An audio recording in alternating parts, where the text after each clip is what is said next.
नमस्कार दोस्तों, मैं राम प्रोडक्ट किंग्स की ऑनलाइन क्लासेस में आपका स्वागत करता हूं। एक बार फिर से अपन ने, जैसा कि आपको मालूम होगा कि ये JN का बैच है, तो इसमें हमने फील्ड थ्योरी चला रखी थी। जिस सब्जेक्ट में आपको सबसे ज़्यादा दिक्कत होती है, और उसमें अपन ने पिछले लेक्चरों में हमने देखा, इसके बेसिक के बारे में बात कर रहे थे। पहला टॉपिक बेसिक चला रखा था, और इसमें अपन ने बात कर ली थी कि किस प्रकार से इसमें सबसे पहले देखा कि सिलेबस क्या है, और उसके बाद में देख रहे थे कि स्केलर क्या है, वेक्टर की क्वांटिटी क्या है, और उसके बाद में हमने देखा कि इसमें रेक्टेंगुलर सिस्टम क्या होता है और स्पेरिकल सिस्टम क्या होता है। ठीक है, और अपने पास में सिलेंड्रिकल सिस्टम क्या होता है, इनकी हमने बात करी थी। फिर हमने थोड़ी सी यूनिट वेक्टर की बात कर ली थी। अब हम बात करते हैं कि जो स्पेरिकल सिस्टम भी यूनिट वेक्टर होता था, ठीक है, और सिलेंड्रिकल सिस्टम में भी यूनिट वेक्टर होता था, रेक्टेंगुलर सिस्टम में भी यूनिट वेक्टर होता था। तो अब उनका डॉट प्रोडक्ट देखते हैं कि दो सिस्टम दे रखे हैं, उनके डॉट प्रोडक्ट हम उनको देखने हैं कि किस प्रकार से उनका यदि डॉट प्रोडक्ट करते हैं तो हमारे पास में क्या आंसर आता है। डॉट प्रोडक्ट का मतलब, यूनिट वेक्टर का डॉट प्रोडक्ट का मतलब, जैसे तो फील्ड थ्योरी या हम EMT बोलते हैं जिसको,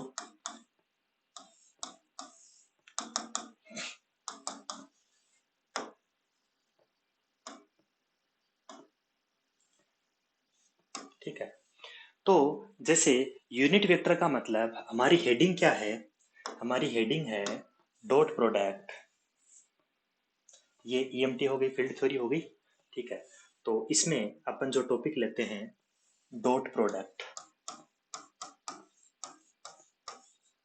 किसके बीच में, dot products between rectangular system, dot products किसका, of unit vectors, dot product of unit vectors of between,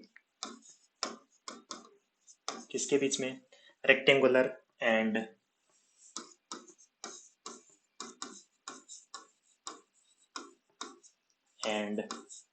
cylindrical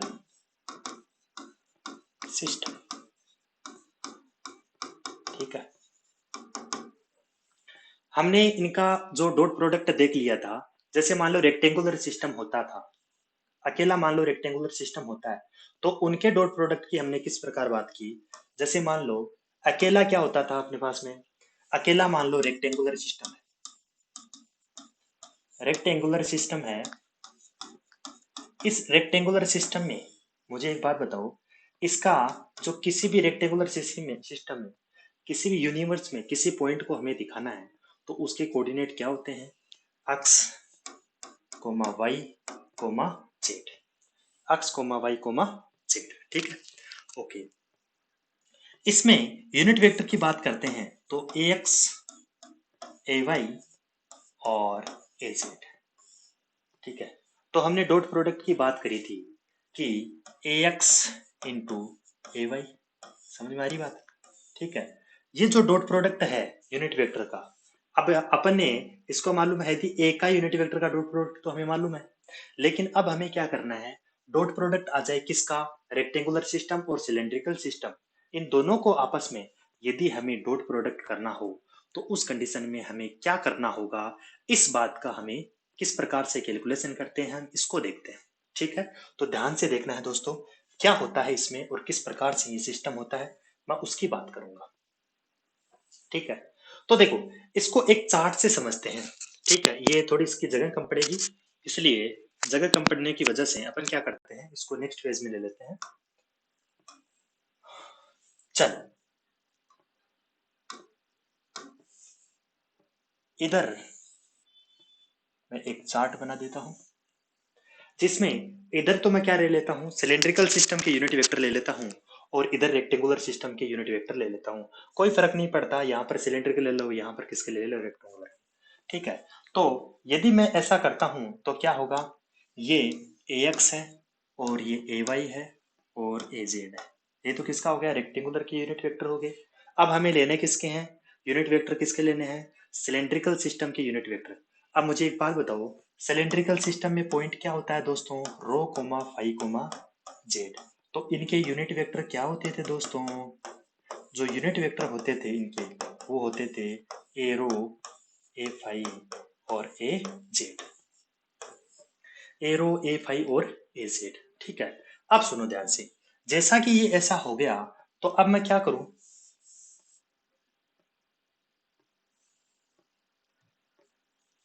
तो ए रो, ए फाई और ए जेड। ठीक है, तो यहां मैंने लिख दिया ए रो, ए फाई और ए जेड। ध्यान से समझने वाली बात है। आज वाली क्लास, हालांकि हर एक क्लास अब इंपॉर्टेंट होगी, लेकिन फिर भी यदि जिसको ईएमटी टफ लगती है, वो ध्यान से दिल थाम के बैठो और इसको देखते जाओ किस प्रकार से करना। आसान बना दूंगा इसको एकदम से, ठीक है? ईएमटी को आप कहोगे वाह यार मजा आ गया, ठीक है, लेकिन वो तो तब कहोगे ना यार, जब आप ध्यान से इसको पढ़ोगे। समझ रहे हो बात को? इसका आपका जो ईएमटी का डर है, ये इंटरेस्टिंग सब्जेक्ट, कोई टफ सब्जेक्ट आपको समझ में आ जाता है तो कॉन्फिडेंस डबल हो जाता है। समझ में आई क्या बात? तो देखो, अब मुझे एक बात बताओ, यहां से तो ये हो गया, अब इनका डॉट प्रोडक्ट करना है। डॉट प्रोडक्ट करना है तो यहां पर क्या आएगा, यहां पर क्या आएगा, यहां पर क्या आएगा? ठीक है, कहने का मतलब ये मैंने एक सारणी ऐसे बनाई है कि आपको याद रहे कि कहीं पर ए, इसको ए एक्स ए रो करोगे, यहां पर कौन सी टर्म आएगी दोस्तों? यहां पर जो टर्म आएगी, यहां पर ए एक्स को किससे मल्टीप्लाई करोगे? ए एक्स इंटू ए रो, और इसको ए एक्स इंटू ए फाइव। यहां पर क्या होगा? ए एक्स इंटू ए जेड।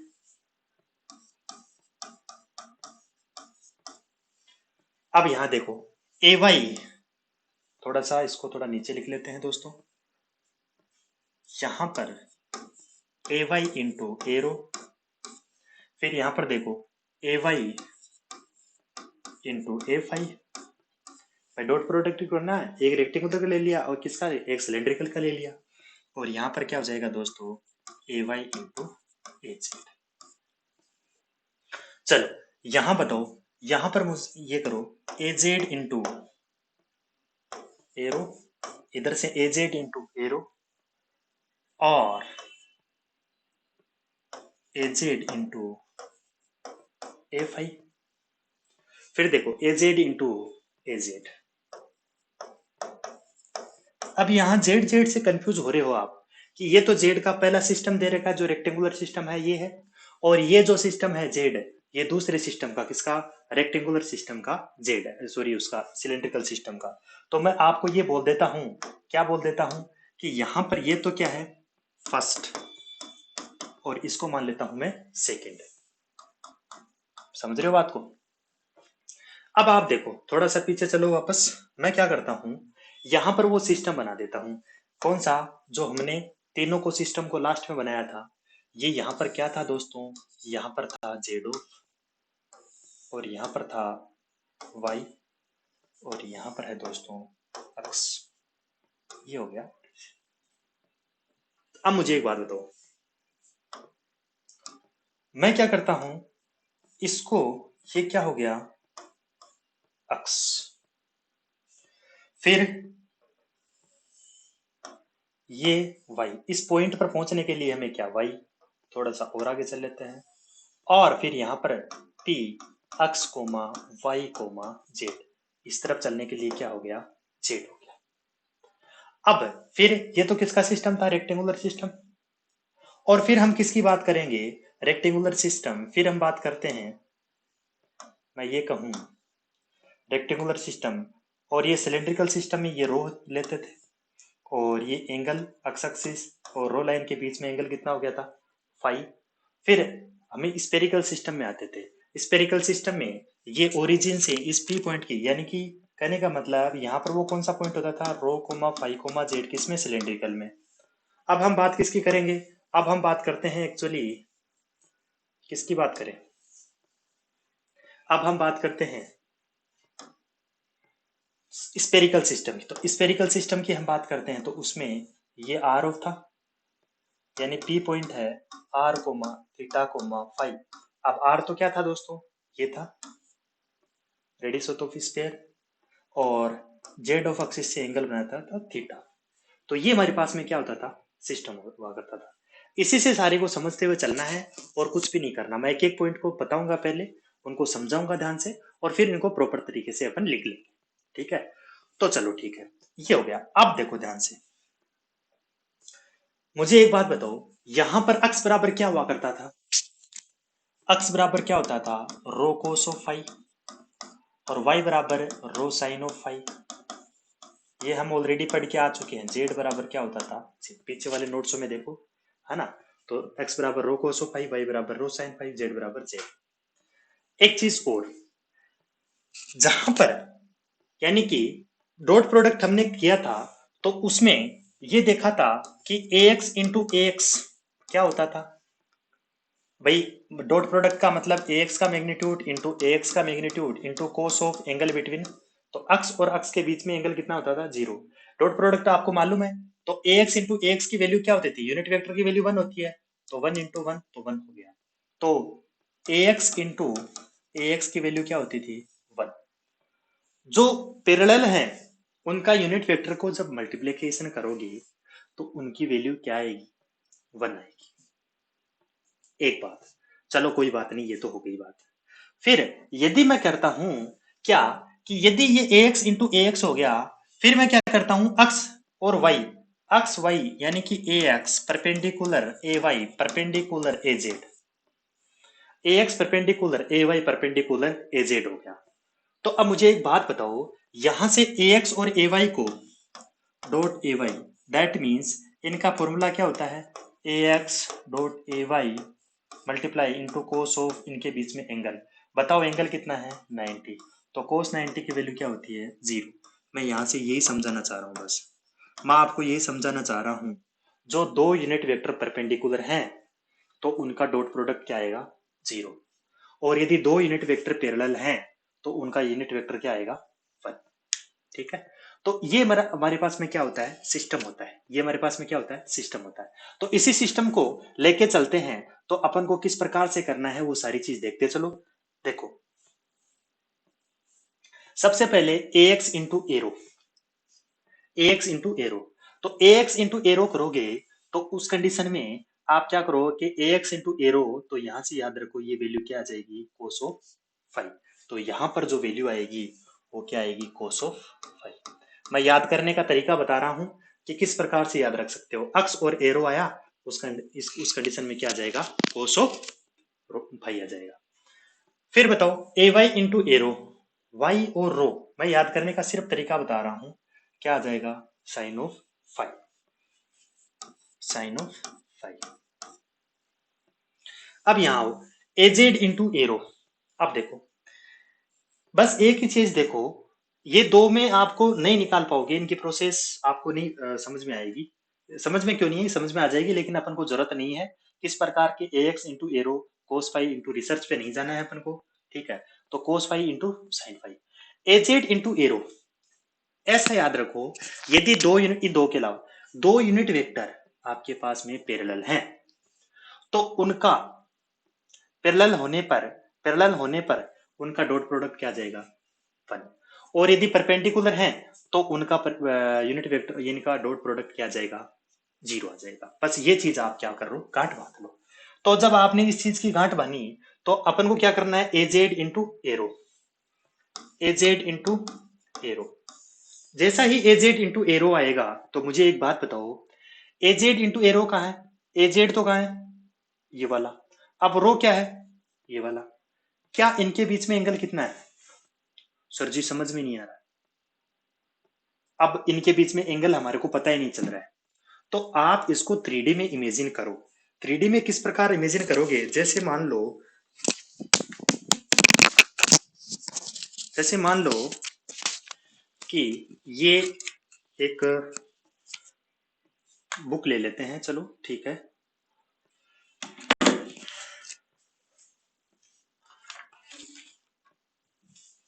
ये मैंने एक बुक ली, ठीक है। इस बुक में मैंने क्या किया, ये रो क्या है, ये जेड एक्सिस क्या है अपने पास, ये एक्स एक्सिस एक्चुअली इस तरह से है, ठीक है। ये अपने पास में जेड एक्सिस है, ये एक्स एक्सिस हो गया, ये जेड वाई एक्सिस हो गया, और जेड एक्सिस इस प्रकार से है। अब रो कहाँ है? रो ये है, ये इस प्रकार से। अब मुझे एक बात बताओ, ये रो इस प्रकार से है, तो अब मुझे एक बात बताओ, यहां से रो जब इस प्रकार से हुआ है, ये इस अक्स, ये जेड एक्स एक्सिस तो ये है ना, इसके इस प्रकार से मैंने अभी देखा आपको, तो ये जो एंगल कितना बना है, 90 डिग्री बना है। भाई ये रो इस प्रकार से अब 3D में आप दिखा नहीं सकते हो, लेकिन एक्चुअली है ये इस तरह से, ठीक है। तो अब ये यहां पर हुआ, तो ये एंगल कितना है, 90 डिग्री। ध्यान से समझना बात को, समझते जाओ, ठीक है। तो ये एंगल कितना हो गया, 90 डिग्री। दैट मीन्स जब इन दोनों के बीच में 90 डिग्री होगा, तो इन दोनों का डॉट प्रोडक्ट कितना आ जाएगा, जीरो आ जाएगा। कितना आ जाएगा, जीरो आ जाएगा, ठीक है। तो आपने यहाँ पर डॉट प्रोडक्ट कितना लिख दिया रे, यहाँ पर डॉट प्रोडक्ट कितना लिख दिया, जीरो। अब जब रो और फाई, एरो से ए फाई की तरफ, अब मुझे एक बात हो, रो और फाई वही चीज देखो। अब पी जो अपने पास में rho comma phi comma z है, दैट मीन्स इसका यूनिट वेक्टर एरो परपेंडिकुलर ए फाई परपेंडिकुलर ए जेड, ये होता है। अब रो और यानी किसमें किसकी बात करेंगे अपन, अक्स और ए फाई में, या फिर रो और ए फाई। रो से ए फाई जाने के लिए, रो से ए फाई जाने के लिए देखो, रो से अपन को ए फाई जाने के लिए कितने का फर्क है, 90 डिग्री का। कितने का है, 90 डिग्री का। क्योंकि रो कहाँ है, ये वाला, फाई भी क्या है, ये वाला इससे। तो ठीक है, तो ये कितना है भाई, इसके परपेंडिकुलर 90 डिग्री है ना। दैट मीन्स याद रखने के लिए किस तरह से यहां से यहां जाओगे, तो फाइव की जगह क्या रख दो, 5+9। फाइव किससे रिप्लेस कर दो, 5+90 से। ये तरीका है इसको याद करने का, ठीक है। तो कोस कोस फाइव, फाइव की जगह क्या लिख देना है, कोस फाइव, फाइव की जगह क्या लिख दू मैं, कोस 90+5। तो 90+5 इसकी वैल्यू क्या आती है, -5। दैट मीन्स यहां पर वैल्यू क्या आ जाएगी, 5। यहां से इस तरफ जाना है, दैट मीन्स साइन 5, तो साइन 90+5, तो साइन 90+5, दैट मीन्स ये कितना आ जाएगा, कोस ऑफ 5। तो यहां पर क्या आ जाएगा, कोस ऑफ 5। तो आपसे पूछा unit vector a y into a phi पूछे, तो आपके पास में वहां पर आंसर क्या आएगा, कोस ऑफ 5 आ जाएगा। क्या आ जाएगा, कोस ऑफ 5। चलो ठीक है। फिर देखो ए जेड इंटू ए फाइव। अब ए जेड इंटू ए फाइव बताओ, जेड तो ये, और फाइव कहाँ है, ये वाला।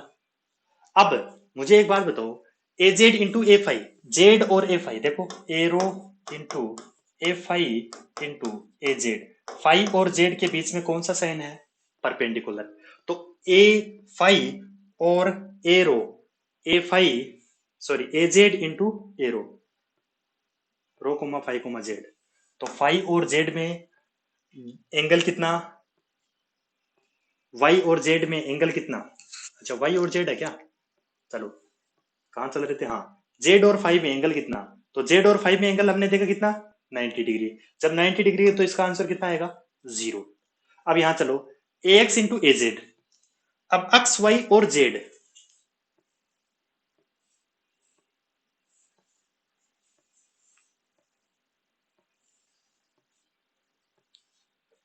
X perpendicular y perpendicular z, ए एक्स परपेंडिकुलर ए वाई परपेंडिकुलर ए जेड, ठीक है। तो एक्स वाई और जेड तीनों क्या है, परपेंडिकुलर। तो परपेंडिकुलर होता है तो इनका डॉट प्रोडक्ट, दो परपेंडिकुलर का 90 डिग्री एंगल होता है, तो डॉट प्रोडक्ट कितना, 0। तो एक्स और जेड परपेंडिकुलर है, भाई है कि नहीं है बोलो, यहां पर देख लो, एक्स और जेड परपेंडिकुलर है। ये अब आपको लग नहीं रहा होगा, जबकि एक्स इस तरह से है। अब बताओ, एक्स और जेड के बीच में कितना, 90, वाई और जेड के बीच में कितना, 90, और जेड और वाई के बीच में तो आपको दिखाई दे रहा है कितना, 90। तो यही चीज है। तो यहां पर एक्स और जेड 90 तो 0, जब भी 90 हुआ 0। वाई और जेड, वाई और जेड तो सीधा 90 दिख रहा है, तो यहां पर भी कितना, 0। जेड और जेड बताओ, अब जेड और जेड दोनों सेम आ गए ना। जेड और जेड का मतलब सीधा सीधा बात है, जेड यही हो गया और दूसरे का भी जेड ही हो गया। अब आपने रेक्टेंगुलर सिस्टम लिया एक्स वाई जेड, तो भी जेड यहीं पे है। और जब आपने सिलेंड्रिकल सिस्टम रो फाई और जेड लिया तो भी जेड यहीं पर है, यानी जेड तो दोनों में कॉमन है। तो दैट मीन्स इसका यूनिट वेक्टर है वो भी क्या है, पैरेलल है। That means A Z into a Z भी क्या हो गया, जीरो हो गया। That means A Z into a Z भी क्या हो गया, इनके पैरेलल हो गए। पैरेलल होता है तो इनका क्या होता है, फन होता है। तो ये अपने पास में क्या हो गया, सिलेंड्रिकल रेक्टेंगुलर सिस्टम और सिलेंड्रिकल सिस्टम, इनके आपको यूनिट वेक्टर को का डॉट प्रोडक्ट करना है, तो अपने पास में क्या निकल के आएगा, इस प्रकार से निकल के आएगा। अब देखो, अब यहां पर जो आपको बात ध्यान में देनी है, उसको क्या करना है, ध्यान देखना है कि किस प्रकार से अपन को सारी चीज करनी है। ठीक है,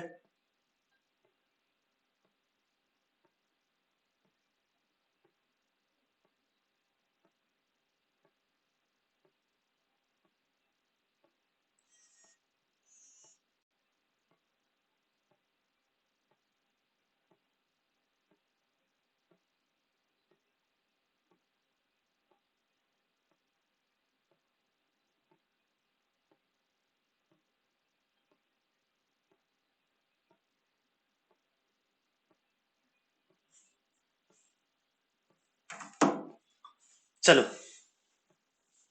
ये हो गया। नेक्स्ट, अब मैं जो बताने जा रहा हूं उसका ध्यान देना भी। अब मैं जो भी बताने जा रहा हूं उसका ध्यान देना बिल्कुल से, क्योंकि अब यहाँ पर थोड़ा थोड़ा अब ईएमटी में घुसेंगे। बेसिक चीजें थी जो अपन को करनी थी। मैं कुछ कंपैरिजन बताऊंगा पहले, लेकिन उससे पहले आपको पहले एक साथ लिखाऊंगा, बाद में लिखाने में वो बड़ी बात नहीं है, लेकिन पहले आपको समझते जाना है, एक एक पॉइंट को समझते जाना है और उनको लिखते जाना है। तो मैं यहाँ पर फ्लो चार्ट बनाऊंगा, ठीक है, और उस फ्लो चार्ट के हिसाब से समझना है कि वन बाई वन करके देखेंगे।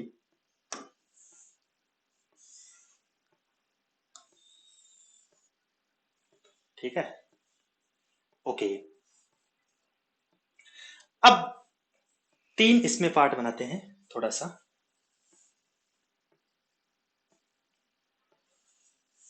इधर मैं लेता हूं एक पॉइंट, अपन डिस्कस करेंगे ये जो तीन रेक्टेंगुलर सिस्टम, स्पेरिकल सिस्टम, और जो अपने पास में स्पेरिकल सिस्टम, ये तो अपना सिलेंड्रिकल सिस्टम है। इन तीनों में अपन को मालूम नहीं एरो क्या होता है, ये हमने देख लिया एक्चुअली। इनको लिख लेते हैं प्रॉपर तरीके से, है ना। इनको किस प्रकार से होता है ये सारी चीज अपन को क्या कर लेते हैं, समझ लेते हैं और लिख लेते हैं। तो पहला, सबसे पहला मैं वही चीज यहां से लेकर के चलूंगा, कौन सी, पहले मैं समझाने की कोशिश करूंगा और उसके बाद में हमन को क्या करना है, उनको प्रॉपर तरीके से लिखते हुए चलना है। ठीक है, तो चलो, सबसे पहले यहां से मैं पॉइंट लेता हूं, ये सिस्टम हो गया। यहां पर मैं लेता हूं रेक्टेंगुलर सिस्टम।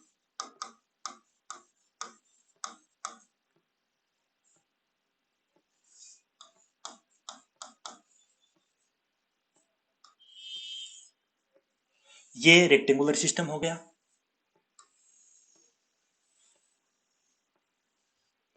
ठीक है, फिर हम लेते हैं सिलिंड्रिकल सिस्टम।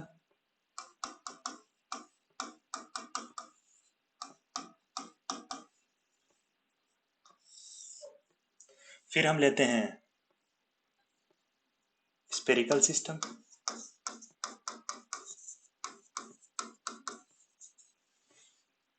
ठीक है, सबसे पहला पॉइंट जो हमें डिस्कस करना है उसको लेते हैं क्या,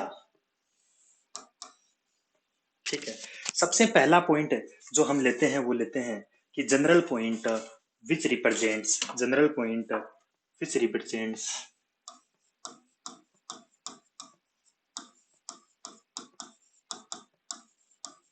विच रिप्रेजेंट, ये दिखाई दे रहा है क्या इस तरफ, जनरल पॉइंट विच, दिख रहा है,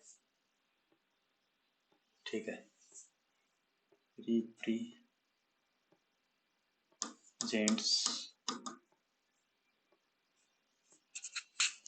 general point which represents all region, यानी यूनिवर्स।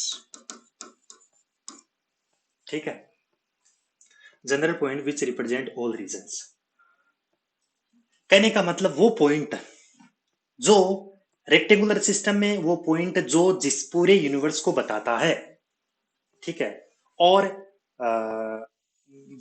वही बात हम करेंगे सिलेंड्रिकल सिस्टम में, वही बात करेंगे स्फेरिकल सिस्टम में डिटेल से। तो सबसे पहले मुझे बताओ, रेक्टेंगुलर सिस्टम में वो पॉइंट कौन सा होता है? X comma y comma Z.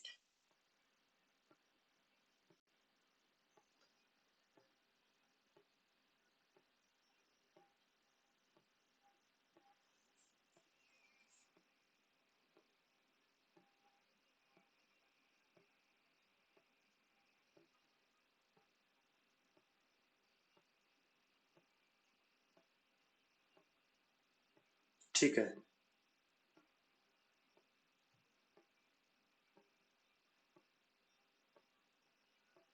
ठीक है ना। अब मैं दोबारा बना लेता हूँ थोड़ा सा। ठीक है, समझते हुए चलना है। और एक नेक्स्ट पेज पे बना लेते हैं यहाँ पे पूरा, क्योंकि डिटेल से मैं इसको समझाऊंगा। ये अपने पास में, ये अपने पास में जेड है, ये वाई है। समझते हुए चलना डिटेल से, क्योंकि मैं धीरे पढ़ा रहा हूँ इसीलिए, क्योंकि ये थोड़ा सा आपको ढंग से समझते हुए चलना है। ये ओरिजिन हो गया अपना, ठीक है। अब देखो यहां से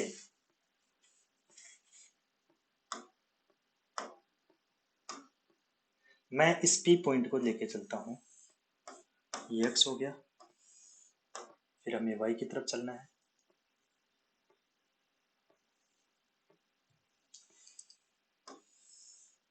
ये वाई की तरफ चलना है। और ये अपने पास में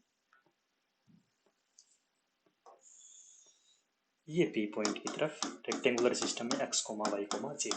मैं रेक्टेंगुलर सिस्टम की मैं बात करता हूँ, सॉरी, हाँ रेक्टेंगुलर सिस्टम में बात करता हूँ। तो ये जो पॉइंट है P x comma y comma z, ये यूनिवर्स को बताता है। यानी कि कहने का मतलब general point which represent all region, ये सारे रीजन को बताता है। अब वही बात मैं किस में करता हूँ? यदि वही बात है मैं किस में करता हूँ, यदि सिलेंड्रिकल सिस्टम में, तो ये यूनिवर्स वाला पॉइंट कौन सा लेते हो? यूनिवर्स वाला जो पॉइंट लेते हो वो कौन सा लेते हो? पी है रो कोमा फाई कोमा जेड। कौन सा लेते हो? रो कोमा फाई कोमा जेड। इसी प्रकार से इसमें वो पॉइंट कौन सा होता है? P point. ये जो पी पॉइंट होता है इसमें, इसमें जो पी पॉइंट होता है वो r comma theta comma phi,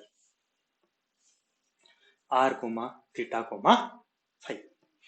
अब मुझे क्या करना है, रो क्या होता है मुझे फाई बताना है, जेड तो हमें मालूम है।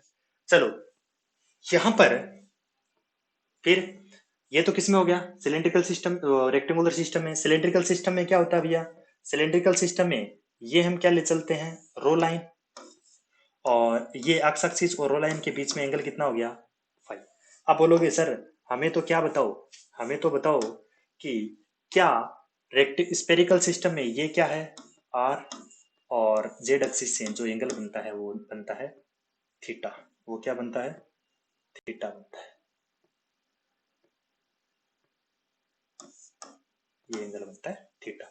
ये इसमें तीन अलग अलग कलर से इसलिए बता रहा हूं क्योंकि आपको ढंग से समझ में आ जाए। पी रो कोमा फाई कोमा जेड।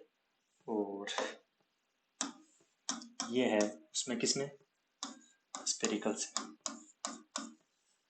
ठीक है, तो ये हमने, ये जो तीन पॉइंट है वो हमने देख लिए कि ये यूनिवर्स को बताते हैं, ये जनरल पॉइंट है विच रिप्रेजेंट यूनिवर्स। अब मुझे एक बात बताओ, यहाँ पर रो क्या है? यहाँ पर एक्स वाई जेड तो हमें मालूम है। यहाँ एक्स वाई जेड क्या है? एक्स डायरेक्शन में इतने चले, वाई डायरेक्शन में इतने, जेड डायरेक्शन में कितने हुए। रो क्या है? व्हाट इज रो? तो रो क्या है? देखो भाई रो क्या है।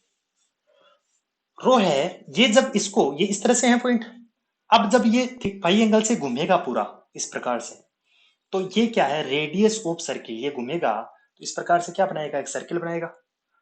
बनाएगा कि नहीं बनाएगा? तो ये क्या है? Radius of circle. तो इसको क्या बोलेंगे? रो क्या है अपने पास में? Radius of circle. Radius of circle.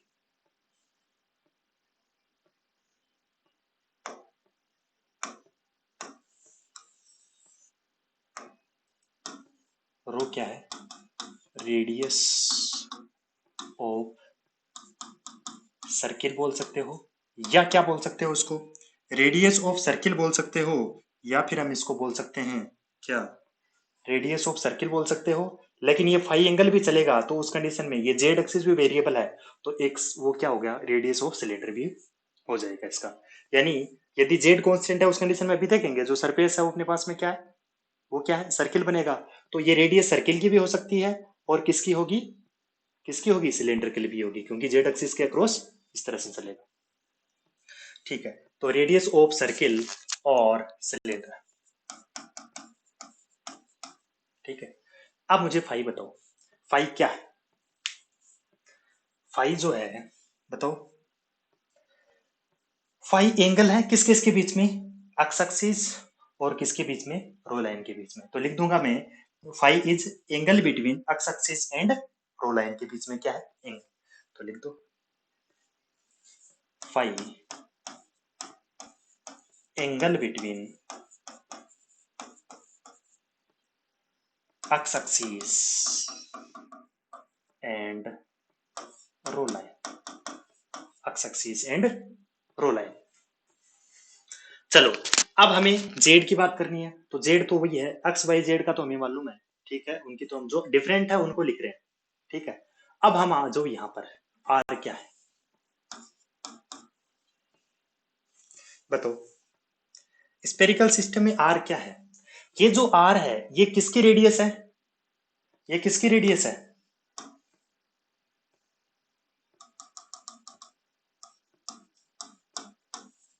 ठीक है, ये किसकी रेडियस है, ये स्पेयर की रेडियस है। ये आर क्या है, क्योंकि स्पेरिकल सिस्टम ले रहे हैं, तो ये जो रेडियस है वो किसकी है, स्पेयर की रेडियस है।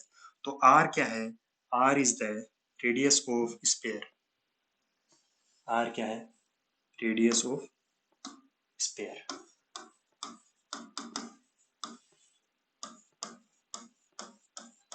Radius of sphere. ठीक है, तो आर है वो रेडियस ऑफ स्पेयर है। चलो, फिर थीटा की बताओ, थीटा क्या है, तो देखो इसमें थीटा क्या है जो भी है। अब थीटा क्या, किस किस के बीच में एंगल है, जेड एक्सिस और किसके बीच में, आर लाइन के बीच में। यानी theta is angle between z axis and r line. तो लिख दो थीटा इज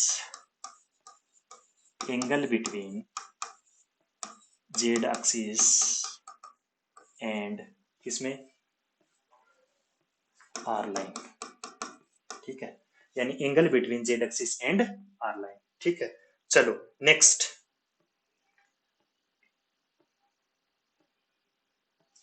फिर हम किसकी बात करेंगे, उसमें क्या बच गया, अब फाई। तो फाई बताओ, यहां पर फाई इस सिलेंड्रिकल सिस्टम में तो हमें समझ में आ रहा था क्या, सिलेंड्रिकल सिस्टम में तो ये फाई था कि एक्स एक्सिस और रो लाइन के बीच में। अब चूंकि हम स्पेरिकल सिस्टम की बात कर रहे हैं, उसमें तो रो तो है नहीं, आर है। तो अब हम क्या करते हैं, इस आर को, ठीक है, ये किसके बीच में है, फाई एंगल। अब जो अब जो फाई एंगल है सिलेंड्रिकल सिस्टम में, भाई सिलेंड्रिकल सॉरी स्पेरिकल सिस्टम ले रहे हैं, r comma theta comma phi, तो हम सिलेंड्रिकल सिस्टम की तो बात करेंगे नहीं, रो की तो बात करेंगे नहीं, जेड की बात तो करेंगे नहीं, हम तो बात करेंगे किसकी, या तो आर की, थीटा की और फाई की। ठीक है, तो अब इनको सारे को भूल जाओ। तो अब क्या करेंगे, जो अब जो फाई है, जो ये वाला फाई है, वो किसके बीच में एंगल बताओगे, तो वो एंगल बताओगे, ये एक्स एक्सिस तो होगा, एंगल बिटवीन एक्स एक्सिस, और ये जो आर लाइन है, ये आर लाइन यहां पर यूनिवर्स में है, इसको प्रोजेक्ट कर देते हैं एक्स वाई प्लेन में।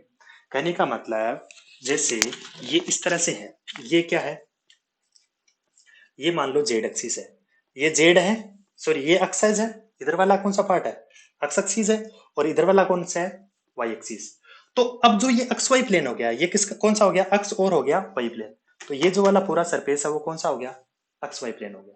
जैसे ही ये एक्स वाई प्लेन हुआ, ध्यान से देखो, ये एक्स वाई प्लेन हुआ, दैट मीन्स इस रो लाइन, ये प्रोजेक्टेड कहां पर हो गया, ये ऐसा कैसे यहां प्रोजेक्टेड हो गया।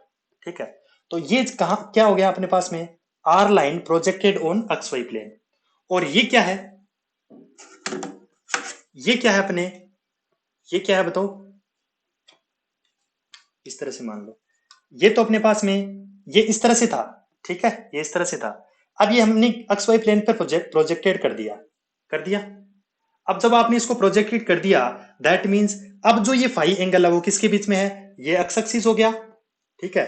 और ये रो लाइन आर लाइन है, लेकिन किस पे प्रोजेक्ट हो रही है? एक्स वाई प्लेन पे प्रोजेक्ट होगी। That means phi angle between किसके है? Y x angle between x axis and r line projected on x y plane. I hope आपको समझ में आ गया होगा। नहीं समझ में आ गया तो वीडियो को रिवाइंड करके दोबारा देख लो, ठीक है।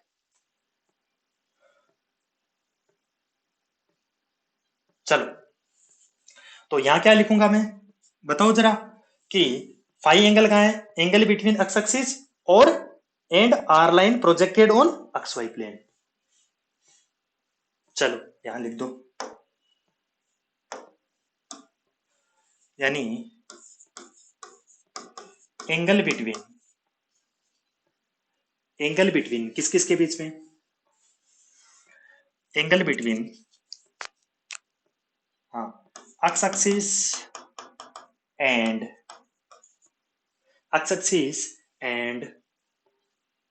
Are line projected on x y plane. समझते जाओ एक एक बात को। ये थोड़ा सा मान सकते हैं ये थोड़ा बहुत है, लेकिन समझ रहे हो ना, सीधी सी बात है, आराम से आपको समझ में आ रहा है, इसलिए आपको कोई जल्दबाजी करने की जरूरत नहीं है, ठीक है। इतनी बात होगी, क्लियर है बात। चलो नेक्स्ट, यहां पर अब देखो, आगे नेक्स्ट की मैं किसकी बात करता हूं? अब हम बात करेंगे किसकी, बताओ। अब हम बात करते हैं, फाई हो गया, r comma theta comma phi हो गया। ये तो पहला पॉइंट हो गया अपने पास में, general point which represent all region. तो रेक्टेंगुलर सिस्टम ये हो गया, ये सिलेंड्रिकल सिस्टम में, स्फेरिकल सिस्टम में हमने बात कर ली। हर एक पॉइंट को हम डिस्कस करेंगे। अब हम ये जब सिस्टम है तीनों, तो पॉइंट हो गया तो इनके यूनिट वेक्टर भी होंगे। तो अब हम बात करते हैं इनके यूनिट वेक्टर्स की। तो अगला जो अपना चार्ट बनेगा वो किसका बनेगा? यूनिट वेक्टर्स का।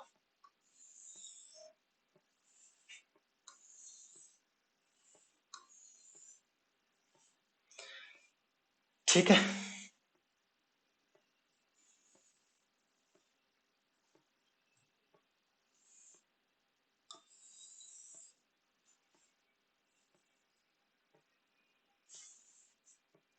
थोड़ा सा दूसरा, तो दूसरा पॉइंट हम स्टार्ट कर रहे हैं, यूनिट वेक्टर्स। बताओ, इस रेक्टेंगुलर सिस्टम, अब यहां पर ये रेक्टेंगुलर सिस्टम चल रहा है, बार बार नहीं लिखूंगा, इस लाइन में पूरे में रेक्टेंगुलर चलेगा, इसमें सिलेंड्रिकल चलेगा और इसमें स्फेरिकल चलेगा। तो अब मुझे बताओ, यहां पर जो रेक्टेंगुलर सिस्टम में है, इसका यूनिट वेक्टर क्या होता था? एक a x perpendicular, A Y perpendicular, A z. अब ए एक्स को क्या बताओगे? यूनिट वेक्टर किसके अलोंग? एक्स एक्सिस के along unit vector. Y axis के अलोंग यूनिट वेक्टर क्या हो गया? A y. और जेड एक्सिस के अलोंग यूनिट वेक्टर क्या हो गया? A z. इतनी बात होगी। चलो नेक्स्ट, अब हमें क्या करनी है बात, कि भैया यूनिट वेक्टर बताओ हमें सिलिंड्रिकल सिस्टम में। तो rho comma phi comma Z, तो ए रो को perpendicular A rho comma phi comma Z, ठीक है। A rho perpendicular A phi perpendicular A Z. ये तो सीधे सीधे थे, इसलिए हमने इनकी डेफिनेशन नहीं लिखी क्या होते हैं। लेकिन अब ये बताओ, एरो क्या है? What is arrow? तो देखो डायग्राम, क्या है एरो? ये जो एरो है वो क्या है? ये जो एरो है वो है, ये एरो इस प्रकार से है, या ऐसे मान लो, ये जेड एक्सिस है तो इस प्रकार से मान लो। तो ये एरो इस प्रकार से है, तो ये क्या है? बोलो। रेडियली, ये रेडियस है, तो radially outward from Z axis. ये जेड एक्सिस है, इस जेड एक्सिस से, ये जेड एक्सिस से क्या, अब देखो इस प्रकार से, थोड़ा सा इसको 3D में थोड़ा समझना थोड़ा सा मुश्किल है, लेकिन बाकी थोड़ा सा ध्यान दोगे तो कोई ज्यादा डिफिकल्ट भी नहीं है। अब है ईएमटी ऐसा, तो मैं क्या कर सकता हूँ, तो यहां से मैंने ऐसा किया, ये जो एक्स वाई प्लेन है ये इधर एक्स एक्सिस है और ये वाई एक्सिस हो गया, ये यहां पड़ा है, ठीक है। इस मार्कर को देखो, ठीक है, ऐसा है। अब देखो यहां ध्यान से, तो अब ये क्या है? ये रेडियस ये रो किसको बताया था? रेडियस ऑफ सर्किल या सिलेंडर बताया था। तो अब ये जो रेडियस ऑफ सर्किल और रेडियस ऑफ रेडियस ये है, तो एरो क्या होगा? यूनिट वेक्टर होगा along with a rho line के। तो इसको हम बोलेंगे ये रेडियली आउटवर्ड, ठीक है, radially outward from Z axis. ये क्या है? रेडियली आउटवर्ड फ्रॉम किससे? Z axis. इसको हम बताएंगे ये radially outward from Z axis. तो ये रो है radially outward from Z axis. ये क्या हो गया? Radially outward from Z axis. चलो नेक्स्ट, फिर हमने ए फाई की बात करी। ए फाई को क्या बताओगे? ये नामकरण दे रहे हैं अपन सब। ए फाई बताओ, ए फाई क्या है? ये वही बात, पकड़ लो इसको। ये एक्स वाई प्लेन है, इसमें ये इस लाइन को देखो आप, ये एक्सेस है, 3D में समझना पड़ेगा।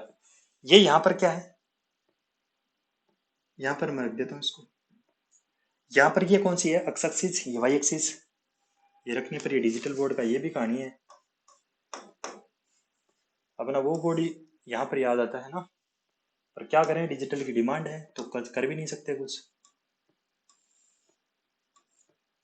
मास्टर चाहे दुख पावे।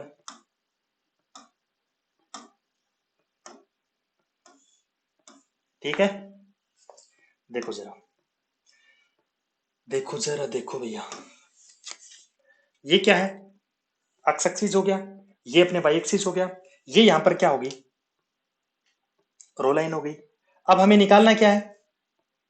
अब हमें फाई एंगल, तो ध्यान से देखो, ये जो एंगल है, मैं यहां पकड़ लेता हूं, थोड़ा सा ध्यान से समझो इस बात को, मैं यहां रख रहा हूं, ठीक है। ये जो एंगल है ये फाई, अब ये एंगल इस प्रकार से घूमेगा, ये पीछे भी जा रहा है, ये इस प्रकार से घूमेगा, समझ रहे हो बात को? तो यानी कि ये एंगल यहां से देखो, ये इधर देखो, ये अपने पास में क्या है? इस तरह से मानो, ये तो जेड एक्सिस था, ये वाई एक्सिस है, और ये एक्स एक्सिस है, यहां पर है। ये एंगल देखो, ये एंगल, ये जो मैं बता रहा हूं ना, ये एंगल। अब देखो ये एंगल है, तो इसमें क्या करोगे? फाई क्या बताओगे? ये क्या होगा? यहां से चलेगा, जीरो भी हो सकता है, तो यहां से चलता चलता चलता चलता ये क्या बनाएगा? इस तरह से एक्स वाई प्लेन में क्या बनेगा? सर्किल बनाएगा क्या? सर्किल बनाएगा। ये घूम घूम सकता है ना यार, यहाँ से ऐसे घूम के आ सकता है। तो ये क्या बना रहा है? ये क्या बना रहा है? बोलो। ये बना रहा है horizontal circular on a circle. तो ये बना रहा है हॉरिजॉन्टल सर्कुलर। ये आपको दिखाई नहीं देगा हॉरिजॉन्टल सर्कुलर, लेकिन थोड़ा 3D में इमेजिन करना पड़ेगा। Horizontal circular on a circle. तो हॉरिजॉन्टल हॉरिजॉन्टल सर्कुलर ऑन, ये हॉरिजॉन्टल सर्कुलर ऑन, ये हॉरिजॉन्टल सर्कुलर ऑन सर्किल बोल सकते हो, या फिर हम सिलेंडर बोल सकते हैं। अब देखो एक बात, सिलेंडर तो हो गया, लेकिन अब इसकी डायरेक्शन देखो आप, ये डायरेक्शन किस प्रकार से इस तरफ मूव कर रहा था ना। अभी देखो ये मूव किस तरफ कर रहा था? ये इस तरफ मूव कर रहा था, इस तरफ मूव कर रहा था, तो कौन सी डायरेक्शन होगी? ये एंटी क्लॉकवाइज डायरेक्शन। कौन सी होगी? Anti clockwise direction. ये फिर से पीछे टच हो गया, तो ये हो गया। बहुत गड़बड़ है रे बाबा।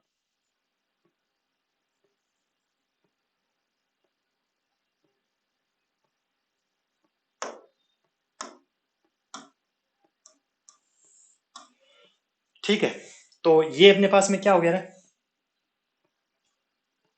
एंटी क्लॉकवाइज डायरेक्शन, क्योंकि ये इस तरह से घूमेगा, तो ये एंटी क्लॉकवाइज डायरेक्शन। तो एंटी क्लॉकवाइज डायरेक्शन बताना है, एंटी क्लॉकवाइज। अरे घड़ी के विपरीत डायरेक्शन, वो किसको क्या बोलते हैं? Anti clockwise direction. अब तीसरी बात, अब हमारे पास में एजेड तो हमें मालूम ही है क्या होता है। चलो इसमें बताओ, स्पेरिकल सिस्टम में R comma theta comma phi, तो यहां से R comma theta comma phi मतलब A R perpendicular A theta perpendicular A phi. अब इनके बारे में बताओ, ए आर क्या है? ए आर क्या है? ये ए आर क्या है? अब ये किसकी रेडियस है? ये स्पेयर की रेडियस है, समझ रहे हो बात को? ये स्पेयर की रेडियस है पूरे की। तो ये स्पेयर की रेडियस है, दैट मीन्स ये रेडियली आउटपुट, ये पूरा स्पेयर मानो ऐसे, ठीक है। दैट मीन्स ये अपने पास में कोई स्पेयर है, इसकी ये रेडियस है, तो ये रेडियस बाहर की तरफ जा रही है, तो रेडियली आउटवर्ड फ्रॉम ये spherical sphere, radially outward from spherical surface, radially outward from spherical surface. ठीक है, तो आप इसको लिख दोगे क्या, radially outward from spherical surface, radially outward from spherical surface. ठीक है, चलो अब ए थीटा बताओ, ए थीटा क्या है,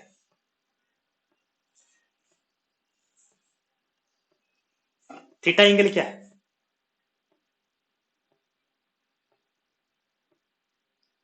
बोलो।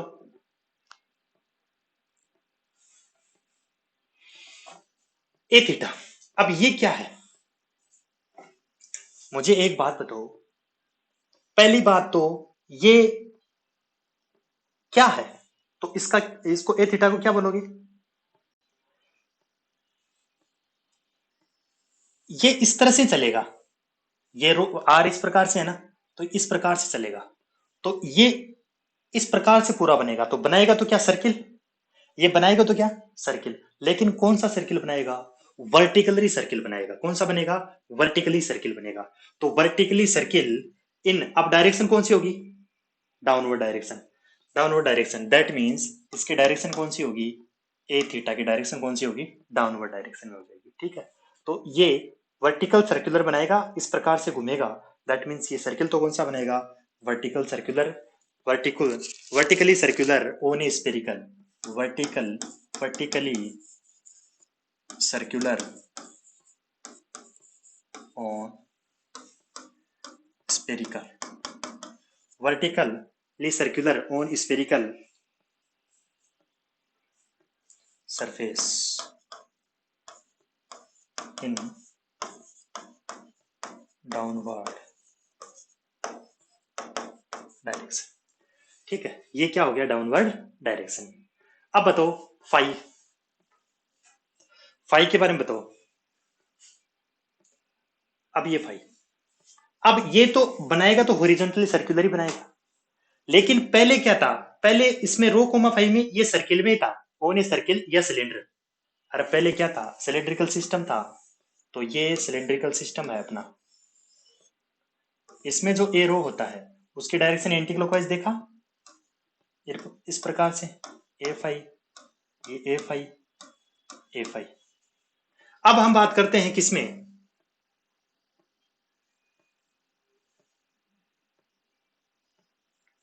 अब हम किस में बात करते हैं, अब हम बात करते हैं एक्चुअली, ये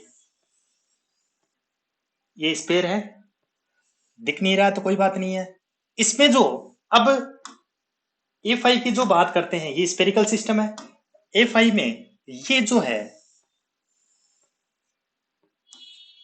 ए फाइव, तो ये है तो हॉरिजॉन्टल सर्किल, लेकिन किसके ऊपर है, स्पेयर के ऊपर, तो horizontal circle on spherical surface, horizontal, horizontally circular on a spherical surface, और इसकी डायरेक्शन भी कौन सी होगी, एंटी क्लॉकवाइज डायरेक्शन। तो यहां से लिख दोगे, यहां से मैं थोड़ा सा, ये इसी लाइन में है तो थोड़ा आगे चल लेते हैं, इस नेक्स्ट पेज में कंटिन्यू करते हैं इसको, क्योंकि इस पेज में तो ये काम आएगा, तो बना दो, काफी काम आएगा, अभी रुक जाओ।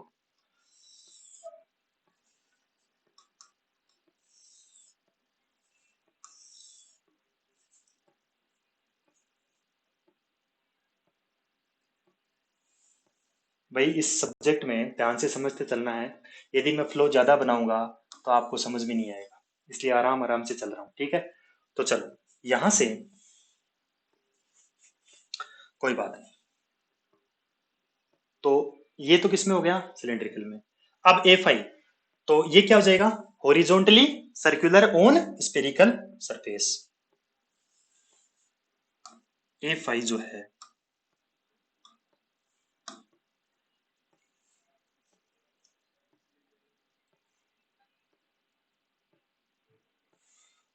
ए फाइव हॉरिजॉन्टली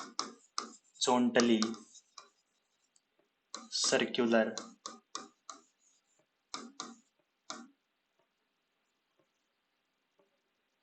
हॉरिजॉन्टली सर्क्युलर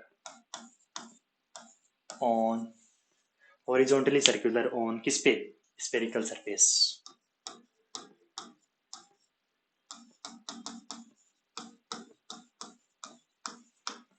ठीक है, horizontally circular on a spherical surface. और डायरेक्शन कौन सी होगी? Anti clockwise.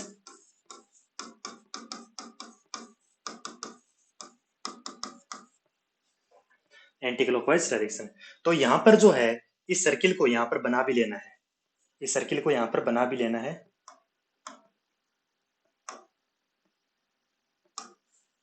ये तो किसकी होगी? ए फाइव की, एंटी क्लॉकवाइज डायरेक्शन में। ठीक है, चलो नेक्स्ट। अब हम बात करते हैं किसकी, कौन सा बच गया? फाइव। थीटा हो गया क्या? थीटा क्या? Vertically circular on spherical surface. Vertically circular on spherical surface यानी वर्टिकली सर्कुलर ये हो जाएगा। तो ये किस तरफ डायरेक्शन में? डाउनवर्ड डायरेक्शन में। तो है ए कोमा थीटा। ये सिलेंड्रिकल वाले पार्ट में बना लो और ये किस में बना लो? स्फेरिकल वाले पार्ट में बना लो। यानी तीसरे वाले पार्ट में यही कहीं ये बना लो और इसमें सिलेंड्रिकल वाले वाले पार्ट में यहाँ पर ये बना लो। ठीक है, तो एक मिनट वो देखते हैं कि अब चलो आगे वाला बताओ मुझे।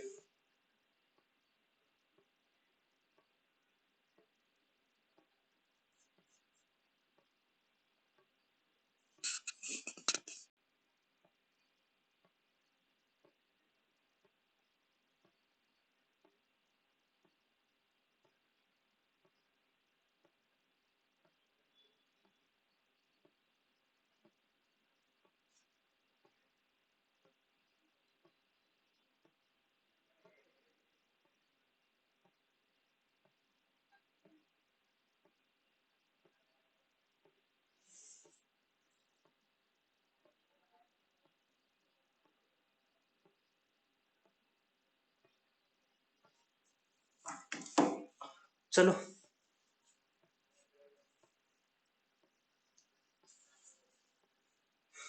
ये इतनी बात होगी क्या?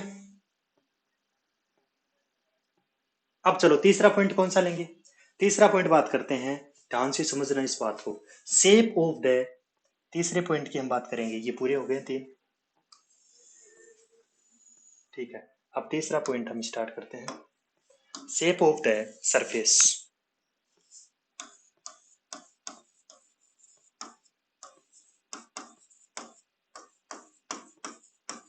शेप ऑफ द सरफेसेस यानी शेप ऑफ द सरफेस की क्या बात करेंगे हम कि इनका शेप किस प्रकार से होगा, हम उनकी बात करते हैं। ठीक है, तो देखो शेप ऑफ द सरफेस की हम बात करते हैं तो अक्स बराबर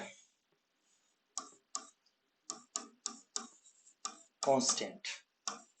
यदि अक्स बराबर कांस्टेंट है दैट मीन्स, यदि अक्स बराबर कांस्टेंट है, ये अक्स कांस्टेंट है तो ध्यान से समझना इस बात को। आप अब ध्यान से समझना, ये यहां पर इसे इस तरह रूप में बना देता हूं।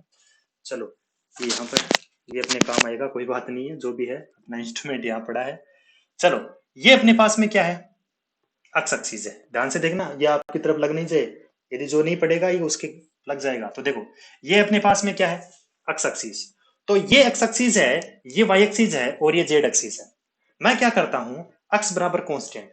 अक्स बराबर कांस्टेंट यानी अक्स की वैल्यू है फिक्स, यानी यहां पर मान लो ये वैल्यू है अक्स की, यहां पर वैल्यू। तो यहां पर ये तो वाई एक्सिस हो जाएगा और ये वाई एक्सिस क्या है? ध्यान से समझना इस बात को। ये अक्स बराबर कांस्टेंट इस पॉइंट पे आ गए, यानी अक्स की वैल्यू तो क्या है मेरा? फिक्स है। अक्स की वैल्यू तो क्या है? फिक्स है। ठीक है, ये एक मिनट बैटरी लो हो रही है, एक मिनट एक मिनट।